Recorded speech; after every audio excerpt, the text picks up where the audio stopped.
Hey guys, it is the ever inestimable Warwolf talking at you. It's been, I don't know, 1-2 weeks since the end of hashtag Cockygate, and we're still dealing with hashtag Trademarkgate, where people are basically following in the footsteps of Ms. Hopkins regarding her attempts to trademark the word cocky for her books. My laptop's been in the shop, so my access to the net is somewhat limited. There's only so much I can do on a phone. But things have been going relatively well for me otherwise. I'm actually on my way over to the library. Trying to find a decent copy of Beauty and the Beast is like trying to find a needle in a haystack these days. At least when it comes to the library's copies, all the stuff they've got is scratched up to hell. But I have been also reading the comic book adaptation prequel of Injustice: Gods Among Us. And I have to admit, it raises some very interesting questions about the DC superheroes, or any comic book superheroes when you get right down to it. One of the things that they bring up in the story of the video game upon which the comic is based is the idea of, well, Superman going rogue. And the thing is, he did it for very understandable reasons. But that doesn't make what he does any less wrong. And what I'd like to know from you guys, my many viewers, or at the very least, more than I had when I started this channel, is if you've read the Injustice: Gods Among Us comic book adaptation, years 1 through 5, the beginnings of Injustice 2, and, as I've recently found out, a crossover Injustice versus He-Man and the Masters of the Universe, what do you think? Was Superman justified in becoming a somewhat psychotic, power-mad despot? Was he trying to protect the world?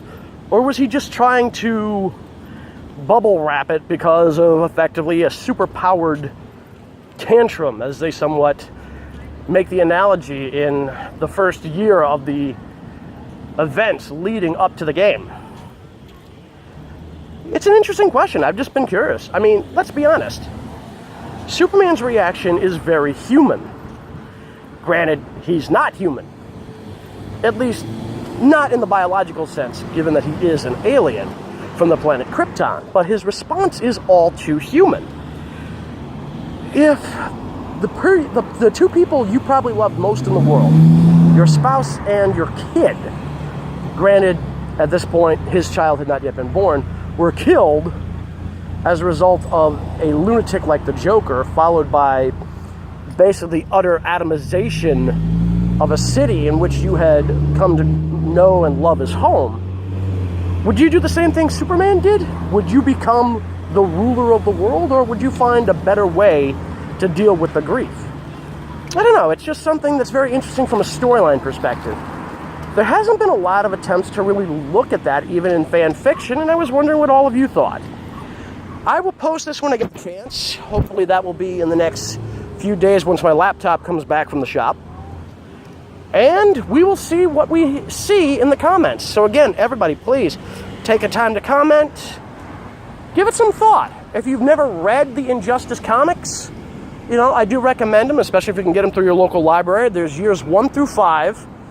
They're recently doing the complete collections, each one basically the entire collection of 1 year as far as the events of Injustice are concerned. Now, that doesn't necessarily mean that each year is only 12 comics long. They could be much longer. I wouldn't be surprised. But each collection is supposed to take place over the course of a single year. So, with that in mind, give it some thought. Give it a read. If you've played the game, take a look at the game. And let me know what you think. It's an interesting story idea, and I'm glad that DC has begun to explore it, but would you do the same things that Superman did, or not? Would you have sided with Superman and the regime, or would you have sided with Batman and the insurgency to free the Earth from his tyrannical rule, as it eventually did become? Let me know what you think. I'll talk to you guys later. This is Warwolf, howling out.